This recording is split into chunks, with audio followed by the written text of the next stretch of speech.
आई असते वेदना, आई असते संवेदना, आई असतो परमेश्वराच्या हुंकाराचा आवाज. प्रत्येक घरात देवाला जाता येत नाही, म्हणून त्यांनी निर्माण केली आई. तुमच्यापैकी किती जणींना मुलं आई म्हणून हाक मारतात? करा हात वर.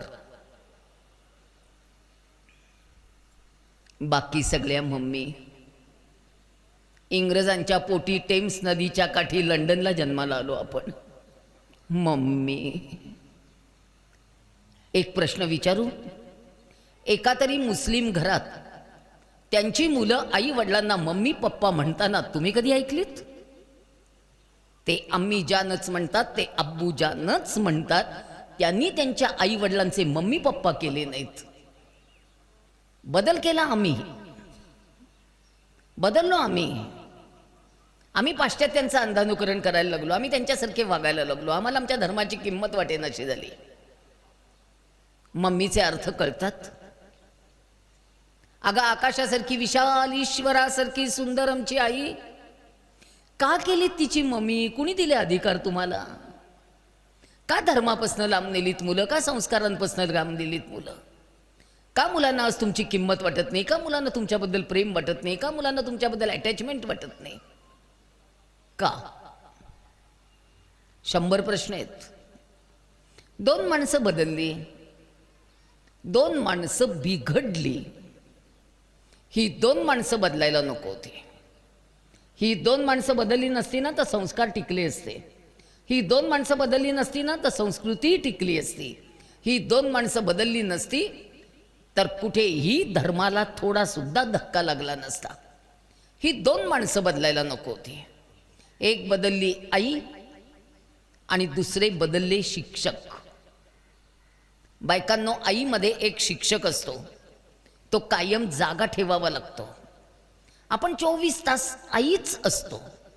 तुम्ही उठता कशा, बसता कशा, बोलता कशा, वागता कशा, मुलांसमोर कशा येता, फॅशन किती करता, कपडे कसे घालता, मुलांच्या समोर वागता कशा, नातेवाईकांची कशा वागता, शेजाऱ्यांशी कशा वागता, तुम्ही किती चिडता, तुम्ही किती रागवता, तुम्ही स्वयंपाक करताना किती आदळापट करता, मुलांचं तुमच्याकडे बारीक लक्ष असतं.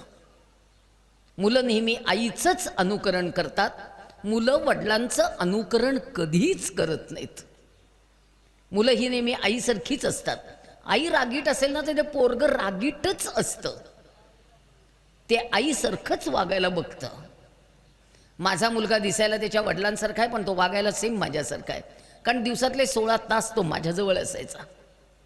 तो माझ्यासारखा बोलतो, माझ्यासारखा वागतो. खरं सांगायचं, मी एक गोष्ट बोलू, मला ही आई बदललेली पसंत नाहीये. 18 वर्षाच्या मुलीने मला एक पत्र लिहिलंय. अपर्णाताई नमस्कार, माझी आई इतकी नटते, इतकी नटते, इतकी नटते, ती तिच्या हाताला जांभळी पिवळी नेलपेंट लावते. मला ते अजिबात आवडत नाही. तुम्ही तिला समजावून सांगायला या की तिने इतकं नटायचं नाही. मी सगळ्यांचे प्रॉब्लेम मिटवायला घरी जाते बरं का. मी आजपर्यंत कधी कोणाला नोटीस पाठवलेली नाही आहे. मी वकील असले तरी मी प्रत्येकाच्या घरी जाऊन त्यांचे प्रॉब्लेम मिटवते. काल सुद्धा मी साताऱ्यात होते. मी साताऱ्यात ज्यांच्या घरी गेले त्यांच्या घरी मी त्यांचा प्रॉब्लेम मिटवायला गेले. मी प्रत्येकाच्या घरी जाते. त्या मुलीने मला पत्र लिहिलं, मी घरी गेले. त्या बाईंना मी इतकं समजावून सांगितलंय. त्या बाईंचं एकच वाक्य, इतके दिवस सासूबाई होत्या त्यामुळे मला मनासारखं कधीच नटता आलं नाही, आता ही माझी सासू होणार आहे का? 12वीतल्या मुलांनी मला फोनवर कळवलंय की आम्ही आडत व्यापारी आहोत. आमचं घर येणाऱ्या जाणाऱ्या माणसांचं आहे. आमच्या घरात इतकी माणसं येतात. माझे आजोबा घरात आहेत, आजोबांचे वडील घरात आहेत, आमच्या 3 पिढ्या आज घरात आहेत. पण माझी आई माझ्या आजोबांना वाढायला, जेवायला वाढायला नेहमी गाऊनवर येते. तुम्ही तिला फक्त समजावून सांगा की तिने माझ्या आजोबांना गाऊनवर जेवायला वाढायचं नाही. तिने माझ्या आजोबांना जेवायला वाढताना साडी नेसावी. का त्या 12वीतल्या मुलाला असं वाटावं? आई असते श्रद्धा, आई असतो विश्वास. मुलांना काय वाटतं ते महत्त्वाचं असतं. मुलं कसं तुमच्याशी बोलतात ते महत्त्वाचं असतं. बायकांनो, एक वाक्य घरी गेल्यानंतर वहीमध्ये लिहून ठेवा, नाही तर भिंतीवर लिहून ठेवा. जेव्हा आपली मुलं मोठी होत असतात, आपल्यातली बाई शिल्लक नसते, आपल्यातली आई शिल्लक असते.